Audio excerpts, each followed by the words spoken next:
کیونکہ کیا پتا اگلے مہینے وہ دکان باقی رہے گی، اس کا کرایہ آئے گا کہ نہیں آئے گا، کچھ پتا نہیں ہے. بلکہ دونوں میں اتفاق یہ ہونا چاہیے کہ اگر ابھی میں 10,000 نفع لے رہا ہوں نفع میں سے، تو آگے جب آئے گا تو 10,000 آپ بھی لیں گے. اگر مان لیجئے آگے نہیں آیا تو یہ جو 10,000 پہلے لیا گیا ہے اسی میں سے اپنے پارٹنر کو بھی دے دے گا. خلاصہ یہ ہے کہ اگر آپ نے 10,000 روپیہ اس کے رینٹ میں سے لے لیا تو آگے جب کرایہ آئے گا تو اس میں سے 10,000 آپ کے دوست کو دینا ہوگا. لیکن اس کے لیے ضروری ہے کہ آپ دونوں کے درمیان اتفاق ہو. اگر آپ نے اس کو بتائے بغیر لے لیا ہے تو آپ اس سے معافی مانگیں اور اس سے کہیں کہ میں نے لے لیا ہے، آگے آپ لے لیجئے گا. تو معاملہ اس طرح سے آپس میں آپسی تفاہم کے ذریعے سے مسئلے کو حل کیا جا سکتا ہے، اور اس میں کوئی حرج نہیں ہے کہ ایک قسط 10,000 آپ نے لیا، اگلی قسط 10,000 وہ لے لیں گے، اس میں کوئی حرج کی بات نہیں ہے. یعنی انہوں نے لیا ہے تو برابر ہو گیا آپ دونوں کا معاملہ. ہاں بالکل. شیخ وہ مسئلہ یہ ہوا کہ جو ہمارے دوست تھے جو ہمارے ساتھ میں بزنس کرتے تھے، شیخ ان کا ایسا ہوا کہ ان کا بیچاروں کا اچانک ایک دم ایکسیڈنٹ ہو گیا تو ان کا انتقال ہو گیا. کیا ہو گیا؟ ایکسیڈنٹ. تو ان کے جو ورثہ ہیں وہ ورثہ لیں گے؟ نہیں، وہ تو جو تھا 10,000 روپئے کا جو تھا کہ پہلے مہینے کا میں نے لے لیا تھا اور دوسرے مہینے کو انہوں نے لے لیا، تو وہ تو بات ہی ختم ہو گئی. جیسے آپ نے کہا نا کہ آپ ان سے معافی مانگ لو، تو شیخ اب وہ تو زندہ نہیں ہے، مطلب یہ کوئی بولنا چاہ بات رہا نہیں. تھا. اگر انہوں نے بھی لے لیا انشاءاللہ اس میں کوئی حرج کی بات نہیں ہے، اس لیے کہ ظاہر ہے انہوں نے لیا تو وہ اسی وجہ سے لیے ہوں گے کہ آپ پہلے لے چکے ہیں، بعد میں انہوں نے لیا. جی جی شیخ، یہی سوال تھا شیخ ہمارا. جزاک اللہ. بارک اللہ. اور اس کے بعد اگلے گیسٹ کو میں ایڈ کر رہا ہوں. اگلے گیسٹ ہے سسٹر ہینا. میں آپ کو ایڈ کر رہا ہوں، آپ اپنا سوال کریں. جی سسٹر ہینا، میں نے آپ کو ایڈ کیا ہے، اور ٹھیک یہ والی آئی ڈی میں ایڈ. جی السلام علیکم. جی سسٹر ہینا، آپ کو آواز آ رہی ہے ہماری؟ اور ٹھیک ہے، شاید سسٹر کی وائس نہیں آ رہی ہے. جی انمیوٹ ہوئے ہیں آپ، نہیں آ رہی آپ کی آواز. ٹھیک ہے، میں اگلے گیسٹ کو ایڈ کر رہا ہوں. شعیب، آپ اپنا سوال کریں. السلام علیکم ورحمۃ اللہ وبرکاتہ. شیخ امید کی آپ خیر وافیت سے. الحمد للہ. تھوڑی سی آواز میری آئے گی شیخ، میں تھوڑا رائٹ کر رہا ہوں. تو سوال یہ تھا شیخ کی جمعہ میں مسجد میں جو خطبے کا ٹائم ہوتا ہے شیخ، اگر آدھے جی گھنٹہ ٹائم ہے اور کوئی مشائخ یا کوئی شیخ اگر خطبہ دیتے ہوئے 5 سے 10 منٹ ایکسٹرا دے دے، تو اس پہ ہنگامہ کرنا اور کافی طرح کا بات چیت کرنا یہ کیسا ہے شیخ؟ اگر 10 منٹ ایکسٹرا دے دے اگر خطبہ کا کوئی معاملہ ہو جائے تو کیا اس پہ شرعی عذر کیا ہے، اس کا کیا ہے معاملہ بتائیں شیخ. دیکھیے اس میں دونوں فریق کو کچھ باتوں کا دھیان رکھنا چاہیے. پہلا فریق اس میں آپ خطیب کو مانیں. بہت ساری مسجدیں خاص طور سے شہروں میں لوگ ملازمت پیشہ ہوتے ہیں، نوکری پیشہ ہوتے ہیں، کہیں نہ کہیں سے وہ مرتبط ہوتے ہیں، اور وہ اپنی ڈیوٹی سے چھٹی لے کر کے جمعہ کی نماز پڑھنے آتے ہیں، اور ان کے پاس ٹائم لمیٹڈ ہوتا ہے، اور مسجد میں معروف ہوتا ہے کہ اتنے بجے سے اتنے بجے تک کا خطبہ ہوگا، اتنے بجے نماز ہوگی، اتنے بجے میں فارغ ہو جاؤں گا. اسی حساب سے وہ اپنا ٹائم مینیج کر کے چھٹی وغیرہ لے کر کے آتے ہیں. اب خطیب کو چاہیے کہ اگر کوئی ایسی مسجد ہے تو وہاں اس بات کی رعایت ضرور کرے، کیونکہ جو امام ہے یا جو خطیب ہے یا جو لوگوں کے کسی بھی مسئلے کا ذمہ دار ہے، اس کے اوپر شریعت نے یہ پابندی لگائی ہے کہ وہ لوگوں کی رعایت کرتے ہوئے وہ کام کرے. ایک قاعدہ ہے فقہ کے اندر کہ المتصرف لغیرہ یتصرف حسب مصلحت الغیر. اس کا مطلب یہ ہے کہ اگر کوئی آدمی کوئی کام کر رہا ہے اور وہ دوسروں کے لیے وہ کام کر رہا ہے تو دوسروں کی رعایت کرنا یہ ضروری ہے. اس کی دلیل کیا ہے؟ اللہ کے نبی صلی اللہ علیہ وسلم کی وہ حدیث آپ نے سنا ہوگا، معاذ بن جبل رضی اللہ تعالیٰ عنہ کا غالباً واقعہ ہے. آپ نماز پڑھا رہے تھے، آپ نے لمبی نماز پڑھائی، عشاء کی نماز. اور وہاں پہ جہاں وہ نماز پڑھاتے تھے وہاں پہ لوگ کھیتی وغیرہ کرنے والے لوگ تھے, دن بھر کام کرتے تھے, تھکے ہوتے تھے. کسی صحابی نے ان کے پیچھے نماز پڑھا, وہ لمبی نماز پڑھا رہے تھے اور وہ دن بھر کے تھکے ہوئے تھے. صحابی جب تھک گئے, ان کی نماز لمبی ہوئی, تو وہ صحابی جماعت سے نکل کر کے جا کے انہوں نے اکیلے نماز پڑھا, اور پھر اللہ کے نبی صلی اللہ علیہ وسلم سے انہوں نے شکایت کیا کہ اس طرح سے ہم دن بھر تھکے ہوتے ہیں اور یہ عشاء میں آ کر کے لمبی نماز پڑھاتے ہیں, تو ہم لوگوں کو مشقت ہوتی ہے. تو اللہ کے نبی صلی اللہ علیہ وسلم نے معاذ ابن جبل رضی اللہ تعالیٰ عنہ کو سمجھایا اور کہا کہ لوگوں کو فتنے میں مت ڈالو. اس کا مطلب یہ ہے کہ جو امام ہے وہ لوگوں کی مصلحت کا اعتبار کرے گا امامت کرنے میں, کیونکہ وہ امامت اکیلے کے لیے نہیں کر رہا ہے. جو امام ہے ظاہر ہے وہ صرف تنہا نماز نہیں پڑھ رہا ہے, وہ لوگوں کو بھی نماز پڑھا رہا ہے. اگر آپ تنہا نماز پڑھ رہے ہیں تو آپ جتنی لمبی چاہے پڑھیں, لیکن جب آپ کے پیچھے لوگ نماز پڑھ رہے ہیں تو ضروری ہے کہ لوگوں کی رعایت آپ کریں. یہ اللہ کے نبی صلی اللہ علیہ وسلم سے بھی ثابت ہے. آپ کو واقعہ یاد ہوگا کہ ایک بار اللہ کے نبی صلی اللہ علیہ وسلم نماز پڑھا رہے تھے اور عورتوں کے حصے سے کسی بچے کے رونے کی آواز آئی. اللہ کے نبی صلی اللہ علیہ وسلم نے نماز جلدی ختم کر دیا. کیوں جلدی ختم کر دیا؟ کیونکہ وہ بچہ پریشان تھا اپنی ماں کے لیے, تاکہ نماز جلدی ختم ہو جائے اور اس بچے کو سکون ملے. تو اگر آپ دوسروں کے لیے کوئی کام کر رہے ہیں, دوسروں کی امامت کرا رہے ہیں, دوسروں کی نیابت کر رہے ہیں, تو دوسروں کی مصلحت کی رعایت کرنا یہ ضروری ہے. تو اس میں خطیب بھی شامل ہے. اگر خطیب خطبہ دے رہا ہے تو لوگوں کی مصلحت کا اعتبار کرنا اس کے لیے ضروری ہے.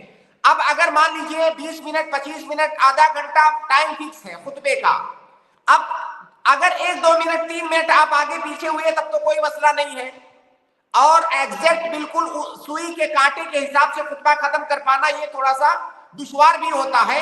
تو 4-5 منٹ کا جو ہے مارجن ہونا چاہیے خطیب کے لیے بھی, لیکن 10 منٹ 15 منٹ یا اس سے بھی زیادہ بہت سارے خطبہ لمبا کھینچ دیتے ہیں خطبہ, جس کی وجہ سے بہت سارے لوگوں کو پریشانی ہوتی ہے. تو اس کی رعایت خطیب کو کرنی چاہیے, خاص طور سے ان مسجدوں میں جہاں اس طرح کے لوگ آتے ہیں. تو یہ تو خطیب کے لیے نصیحت ہوئی. دوسری نصیحت عوام الناس کو, آپ جمعہ پڑھنے آئے ہیں, آپ عبادت کرنے آئے ہیں, آپ پورے خطبہ بیٹھ کر کے بجائے خطبہ سننے کے آپ اپنی گھڑی کی سوئی مت دیکھیے. ہو سکتا ہے خطیب سے 2-4 منٹ زیادہ ہو جائے ٹائم سے. خطیب ایسا تو ہے نہیں کہ کوئی مشین ہے آپ نے بٹن دبایا وہ اسٹارٹ ہوا اور آٹومیٹک اتنے بجے جا کر کے وہ رک جائے گا, ایسا نہیں ہوتا ہے. اگر 2-4 منٹ خطیب نے خطبہ لمبا کر دیا, یا کبھی کبھی کوئی بات ہوتی ہے جو پوری نہیں ہوئی رہتی ہے, خطیب چاہتا ہے وہ فلاں بات بھی اہم ہے اس کو میں پوری کر دوں, یہ کسی بھی خطیب کے لیے ممکن نہیں ہے کہ اگر خطبہ 1 بجے ختم کرنا ہے تو بالکل 1 بجے سوئی پہنچی گھڑی کی اور اس نے خطبہ ختم کر دیا. یہ مطلب ایک رسم ادائیگی کی طرح سے یہ چیز ہو جائے گی. تو سامعین کو بھی چاہیے کہ اگر کبھی اتفاق سے اس طرح سے ہو جائے تو اس پہ ہنگامہ نہیں ہونا چاہیے. آپ عبادت کرنے آئے ہیں, جہاں پہ ایک جانب خطیب کو سمجھایا جائے گا کہ آپ لوگوں کی رعایت کیجئے, وہیں پر لوگوں کو بھی یہ بتایا جائے گا کہ آپ عبادت کرنے آئے ہیں, آپ کوئی فارمیلٹی پوری کرنے نہیں آئے ہیں. اور کئی جگہ یہ چیز دیکھی جاتی ہے, میں نے خود دیکھا ہے کہ خطیب نے 2 منٹ 4 منٹ 5 منٹ تاخیر کیا, لوگ ہنگامہ کر دیتے ہیں. بھائی اگر اس طرح سے ہنگامہ کرنا ہے تو آپ آتے کیوں ہو؟ تو اتنا مارجن خطیب کو بھی ملنا چاہیے. جہاں ایک جانب خطیب لوگوں کی رعایت کرے, وہیں دوسری جانب لوگوں کو بھی یہ سمجھنا چاہیے کہ ہم عبادت کرنے آئے ہیں, اور یہ جو ہمارے سامنے انسان کھڑا ہوا ہے یہ بھی ہماری طرح انسان ہے, یہ کوئی مشین نہیں ہے. تو اگر ہم دونوں فریق اس بات کا لحاظ رکھیں گے تو انشاءاللہ معاملات خراب نہیں ہونے پائیں گے. جی شیخ جزاکم اللہ خیرا کثیرا. ایک سوال اور ہے شیخ چھوٹا سا. جی میاں بیوی میں شیخ آپ سے پیسے کا ہے کہ ایک دوسرے کو سیونگ کے لیے, مطلب ایک دوسرے نہیں, ہسبینڈ ہی سیونگ کے لیے پیسہ دیتا ہے اپنی وائف کو, تو سیو کرے کچھ پیسہ, ضرورت پڑے تو ان سے مانگتا بھی ہے. اور وائف سے شیخ محبت سے اگر یہ بول دے کہ اگر ان سے 800 روپیہ لیا ہوں تو مجھے واپسی میں 1000 دینا, تو یہ پھر شیخ مطلب کہ کیا کرتے ہیں؟ وائف سے پیسہ لیتا ہے, شوہر وائف کو پاس پیسہ رکھتا ہے شیخ, مطلب سیونگز وغیرہ کے لیے. اور کبھی کبھار ایسا ہوتا ہے کہ پیسہ خود مانگ بھی لیتا ہے, جیسے 800 روپے مانگ لیا اور 800 روپے دیا کہ بھائی خرچے کا 800 روپے تم خرچہ کرو لیکن میرے کو 1000 دینا, ایسے مذاق میں کہہ دے تو کیا ہے؟ دیکھیے بھائی, دیکھیے شیخ ارشد, دیکھیے یہ جو پیسہ شوہر بیوی کے پاس رکھتا ہے اس کی دو حیثیت ہو سکتی ہے. ایک حیثیت تو یہ ہے کہ یہ لو میں نے آپ کو دیا, یہ آپ کا ہے, ٹھیک ہے, تو ایسی صورت میں وہ پیسہ بیوی کا ہو گیا. دوسری حیثیت یہ ہے کہ اس نے سیونگ کے لیے میں حفاظت کرنے دیا ہے کہ اس کو رکھیے, جب مجھے ضرورت ہوگی گھر کے انہیں کو خرچے پیسہ کے دیا لیے. ہے, وہ مطلب پیسہ انہیں کے لیے ہے, انہیں کو دیا ہوا ہے, ان سے بس میں نے ضرورت کے وقت مانگا, اس وقت میرے پاس اویلیبل نہیں تھا. ہاں, تو بات کو گول گول مت گھمائیے. آپ بتائیے کہ بیوی کو دے دیا, آپ شوہر کا پیسہ نہیں رہ گیا. وہ اگر بیوی کو دے دیا کہ یہ اب آپ کا ہے, یہ 10,000 آپ کو ہدیہ, اب وہ بیوی کا ہو گیا. اب بیوی واپس شوہر کو دے نہ دے یہ اس کی مرضی ہے, اگر اس کو ہدیہ کر دیا تو. اب اگر دوبارہ بیوی سے مانگتا ہے تو یہاں پر بھی ہم پوچھیں گے کہ بیوی بطور قرض دے رہی ہے, واپس لینے کی نیت سے دے رہی ہے, یا اس کو بطور ہدیہ دے رہی ہے شوہر کو. اگر شوہر یہ کہہ کے لیتا ہے کہ مجھے آج 1,000 دے دیجئے, میں بعد میں آپ کو واپس کر دوں گا, تو یہ قرض ہے, یہ قرض کی شکل ہے. اب اگر دونوں کے درمیان یہ طے پاتا ہے کہ 1,000 دے دیجئے, کل کو میں آپ کو 1,200 دے دوں گا, تو یہ جائز نہیں ہے, تو یہ سود ہے. اگر شرط رکھ رہے ہیں تو ٹھیک ہے, شوہر نے 1,000 لیا, بعد میں 2,000 دے دی اپنی طرف سے, کوئی مسئلہ نہیں. لیکن اگر شرط رکھی گئی ہے باقاعدہ, تو یہ سود ہے, جائز نہیں ہے. جی شیخ, جزاکم اللہ خیرا کثیرا شیخ. بارک اللہ, بہت بہت شکریہ بھائی. اس کے بعد میں اگلے گیسٹ کو ایڈ کر رہا ہوں, سسٹر مسلمہ, میں آپ کو ایڈ کر رہا ہوں, آپ اپنا سوال کریں. جی, السلام علیکم ورحمۃ اللہ وبرکاتہ. وعلیکم السلام ورحمۃ اللہ وبرکاتہ. شیخ, استخارہ کی نماز ہم کیسے پڑھ سکتے ہیں, اور اس میں نیت کا جو مسئلہ ہے کہ چوز کرنا پڑتا ہے؟ جی, استخارہ کی نماز کے بارے میں شیخ ہم نے ایک دن بہت تفصیل جی, سے ذکر کیا تھا, تو کیا میں ریپیٹ کروں؟ نہیں, ذکر کرنے کی ضرورت نہیں. i+tv میں موجود ہے وہ ویڈیو, انشاءاللہ سسٹم وہاں جا کر کے i+tv ٹائپ کریں گے نا استخارہ کا طریقہ, دکتور نسیم مدنی حفظہ اللہ, تو آ جائے گا انشاءاللہ. جی شیخ, اور جو دعا ہے استخارہ میں جو ہم پڑھتے ہیں, تو اس میں اپنی جو جس وجہ سے ہم استخارہ پڑھ رہے ہیں اس کو بھی مینشن کرنا ضروری ہے بیچ میں, کیونکہ جیسے عربی نہیں آتی تو اپنے لفظ میں.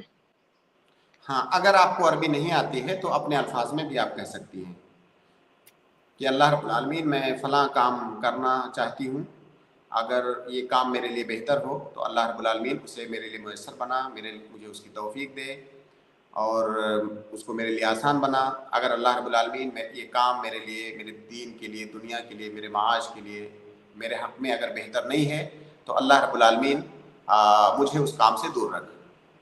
اس طرح سے اپنے الفاظ میں بھی کہہ سکتے ہیں. لیکن آپ کیا ہی بہتر ہے کہ ایک مسلمان استخارہ کی دعا یاد کر لے.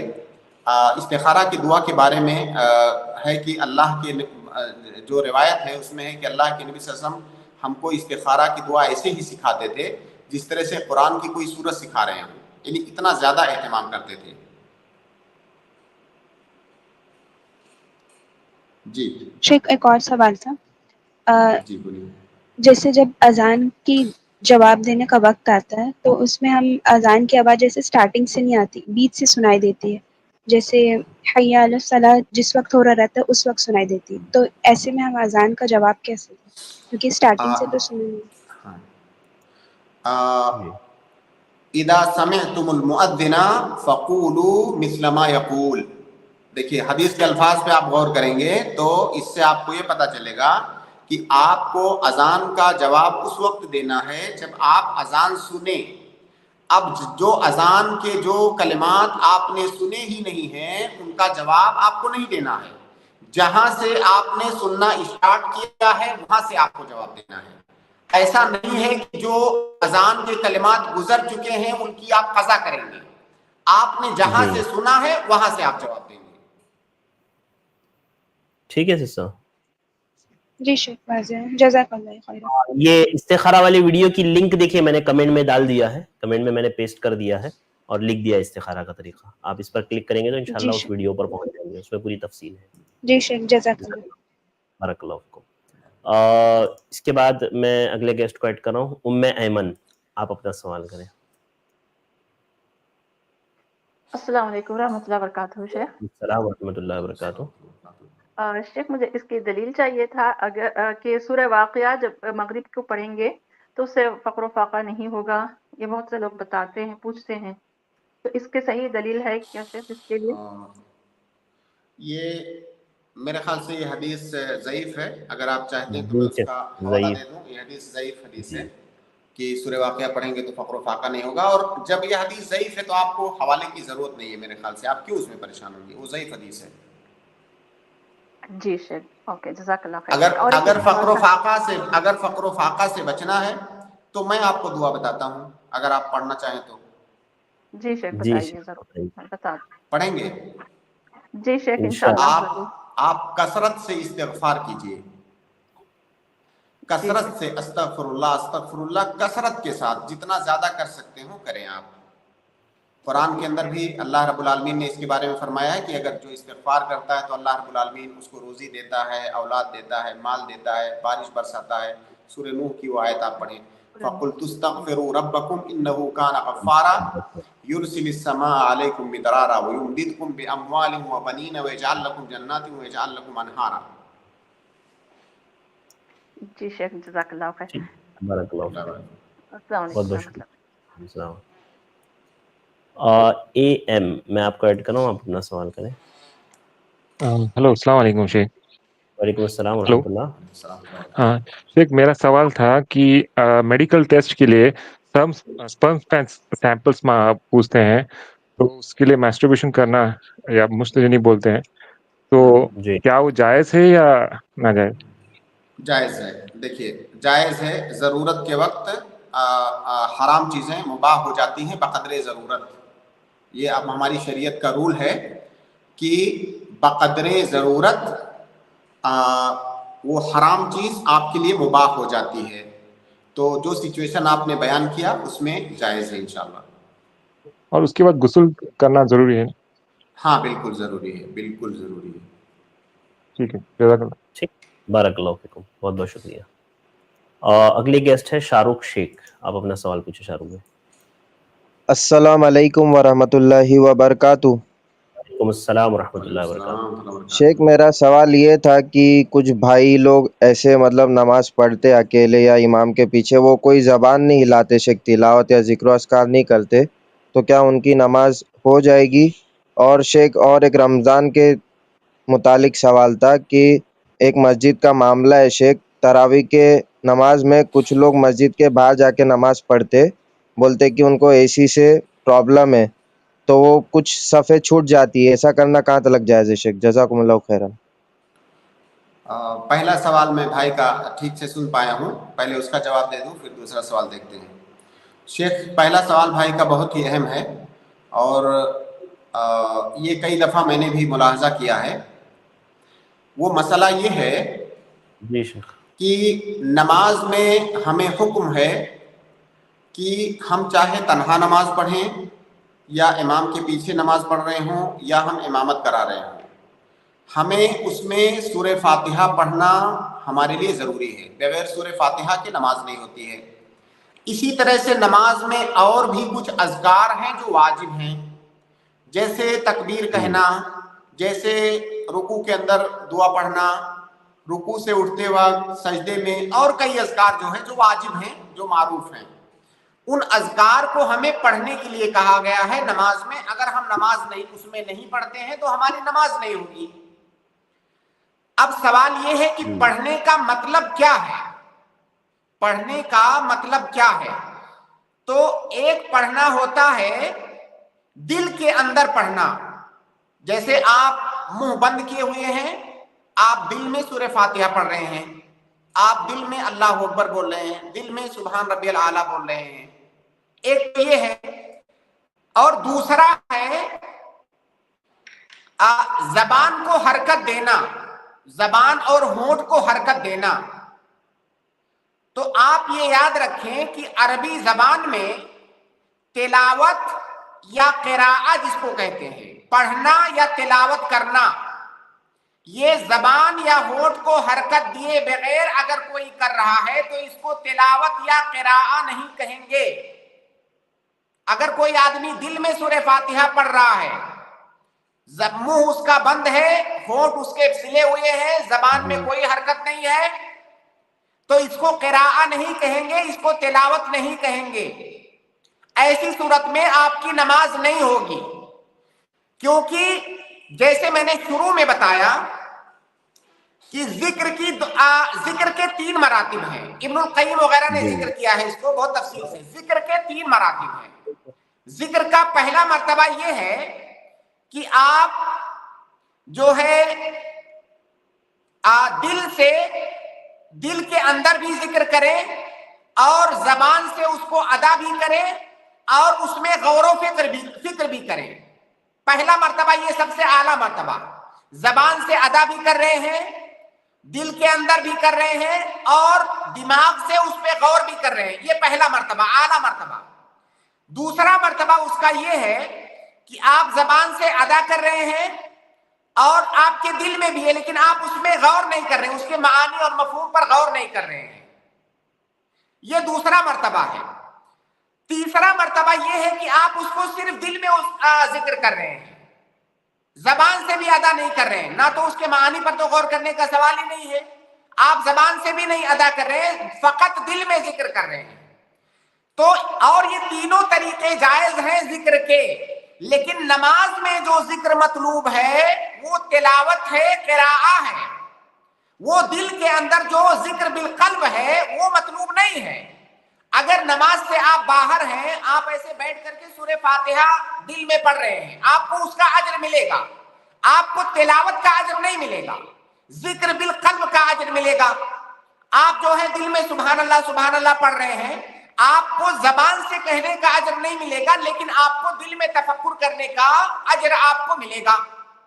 لیکن نماز میں جو چیز مطلوب ہے وہ ہے تلاوت اور قراءہ، قول مطلوب ہے، قول باللسان مطلوب ہے نماز کے اندر۔ تو اگر کوئی نماز کے اندر اذکار کو دل میں پڑھتا ہے، زبان کو ہونٹ کو حرکت نہیں دیتا ہے، تو اس نے وہ کام نہیں کیا جو اس سے مطلوب ہے، تو اس کی نماز نہیں ہوگی۔ لہذا نماز میں منہ سے ادا کرنا ضروری نہیں ہے کہ آواز نکلے، آواز نکلنا ضروری نہیں ہے، لیکن اس کو زبان اور ہونٹ کو حرکت دینا یہ ضروری ہے، کیونکہ اس کے بغیر اس جو ہے ذکر بالقول یا ذکر باللسان نہیں ہو سکتا۔ تو یہ چیز ملاحظ ہے بہت سارے لوگوں کے ہاں کہ نماز میں بالکل ساکت کھڑے ہوتے ہیں، ان کے ہونٹ میں کوئی جنبش نہیں ہوتی ہے، زبان میں کوئی جنبش نہیں ہوتی ہے، یہ طریقہ صحیح نہیں ہے، اس طرح سے نماز نہیں ہوگی۔ اذکار میں کم سے کم جو مرتبہ ہے وہ آپ کا ہونٹ، آپ کی زبان ہلنی چاہیے، تبھی ذکر ادا ہوگا اور تبھی آپ کی نماز ہوگی۔ جی ٹھیک ہے شیخ، جزاک اللہ خیر۔ اس کے بعد دوسرا سوال میں اگلے گیسٹ کو لے لیتا ہوں۔ انہوں نے دوسرا سوال بھی کیا تھا شیخ، وہ اصل میں اسٹریم میں موجود تھے نہیں۔ دوسرا سوال ان کا یہ تھا شیخ کہ تراویح کے وقت کچھ لوگ جو ہے باہر جا کر کے نماز پڑھتے ہیں اور کہتے ہیں کہ اے سی کی وجہ سے جو ہے ٹھنڈی ہو رہی ہے، تو اس وجہ سے وہ لوگ جو ہے صحن وغیرہ میں مسجد کے نماز ادا کرتے ہیں، تو کیا یہ درست ہے؟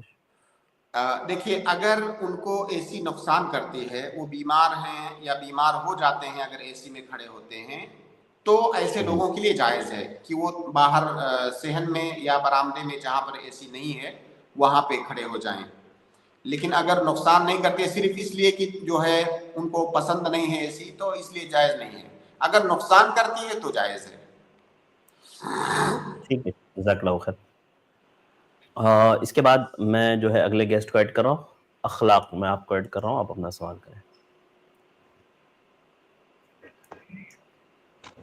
السلام علیکم شیخ صاحب۔